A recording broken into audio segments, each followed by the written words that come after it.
This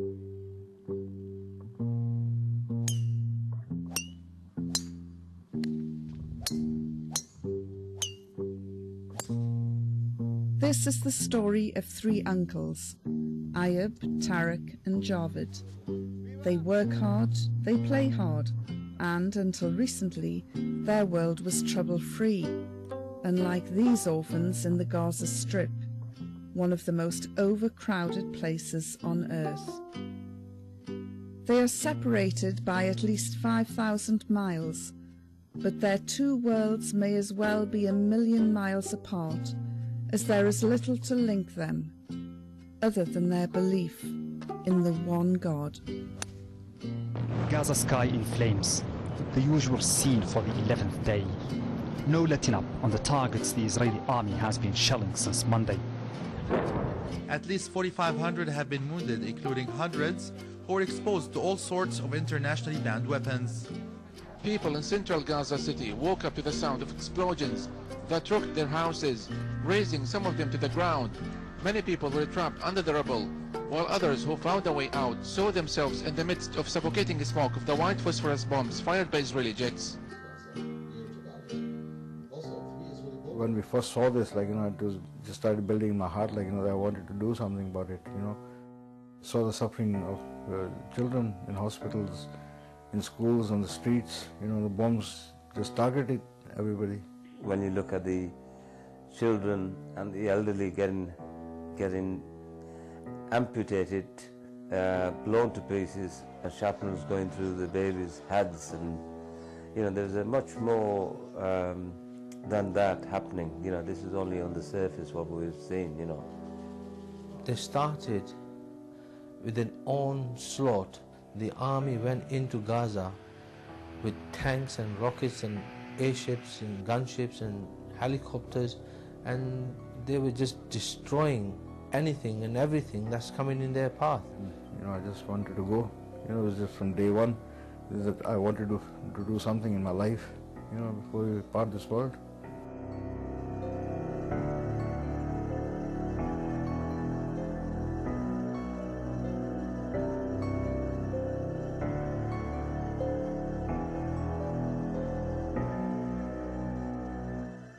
Israel's 22-day war on Gaza was unleashed on December the 27th in 2008. Its intensity and brutality inflamed anti-war activists and ordinary people across the globe as the death toll of civilian casualties began to rise. There was nowhere to run, nowhere to hide. Some of the British protests uncharacteristically spilled into violence on the streets of London, and as the Israeli bombs continued to pound Gaza, crowds continued to protest outside the Israeli embassy. Feeling helpless and frustrated that their demonstrations were having no impact, they realized something else had to be done. But what? Action speaks louder than words. In Spain, in the 1930s, Aid for Spain, Aid España was the slogan of the hour. Now it's aid for the Palestinian people and their resistance movement. Viva Palestina! Viva Palestina! Viva Palestina! Assalamu alaikum. Thank you very much. So we are a political campaign with two purposes. The first is to raise awareness of and solidarity with the plight of the Palestinian people in Gaza in particular as a result of the Israeli aggression. To raise that awareness here in Britain and through the territories that the convoy will pass. And secondly, to bring much needed material aid, practical aid for the people in Gaza. My cousin put a bit of a challenge to me. He says, "Oh, you go traveling to Morocco," and I said, regularly, how about sort of this cause? when my cousins rang me up, my brother-in-law Ayub and my brother Javed rang me up, and we all talked on the phone, saying that, you know, what should we do, you know. And it all happened as a sudden that there was a convoy going, and we heard about it to the media, and Zahir suggested it, that he's got ambulances lined up to go, and would I be interested? What I'll do is I'll just fax you, shall I? Zahir Haider was inspired by Galloway's words and wanted to be part of the convoy. His plan soon became a family affair, with his 3 uncles insisting on joining their nephew. And the women in the community, determined not to be left out, played their part too by raising funds for the mission.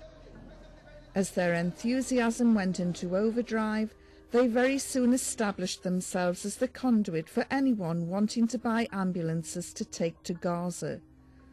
All roads led to the historic town of Stirling, which became the Scottish centre of fundraising for Viva Palestina. The local community, which is made up of a mixture of Muslims, non-Muslims, we've had brothers from different backgrounds. Each person has been looking at whatever their forte is. Azam and myself are good at buying, so I think the task of looking after the ambulances, so that was our job, and we've got them at the basic reserve costs of the vehicles, and the next task is to make sure that we've got full get them fully serviced and try and get them ready for the brothers that can't do that themselves. When we watched the footage just now from Gaza, they're going about in little vans. The people haven't got adequate facility of getting in and out. They're sitting in the back seats. They're spread all over the place, and people are just using any methods and means. I feel from Scotland, our ambulances are quite good. They're good Mercedes. They should last for a long time. They're solid. The ones that we brought so far, we've really enjoyed driving them, and I think the ambulance itself is the aid. Elsewhere in the UK, communities were coming together. It seemed everyone wanted to be part of the convoy, even if they weren't physically going. Birmingham became one of the main hubs, with more than 20 vehicles jammed with aid. We had a committee that came together, and we've had more than about 60 odd people coming together, and inshallah we'll have about 60 to 70 people travelling with us from Birmingham. In total we've got about 20 vehicles. I mean, these vans will be packed out with medicine, wheelchairs, Zimmer frames, walking sticks, blankets, jilbabs, you name it. Hopefully inshallah it'll be on the van. Well, there's a big shopping list of things that we need to get organised, i.e. sleeping bags and stuff like that, and then also organising getting things, medicines and stuff ready for the journey as well. Making sure we donated a van from our company, so making sure the van was ready to go as well. Tens of thousands of pounds was raised through lavish dinners and auctions at 5-star hotels to humble village community centres where everyone dug deep and deeper still. And Dungannon man John Hurston's gargantuan efforts were about to put the Irish community of Tyrone on the map. And as preparations continued, a major fundraising boost came when the British charity Islamic Help announced it would come on board as a partner. The cash injection was used to buy more ambulances and additional medical aid.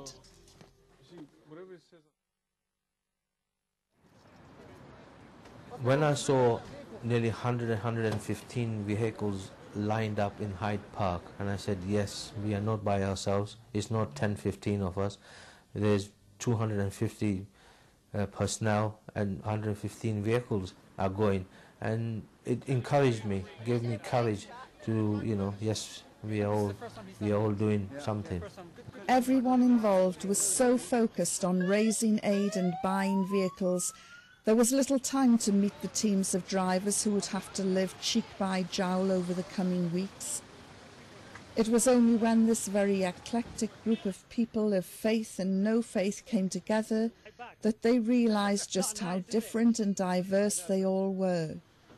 Problems began to loom on the horizon, and the boat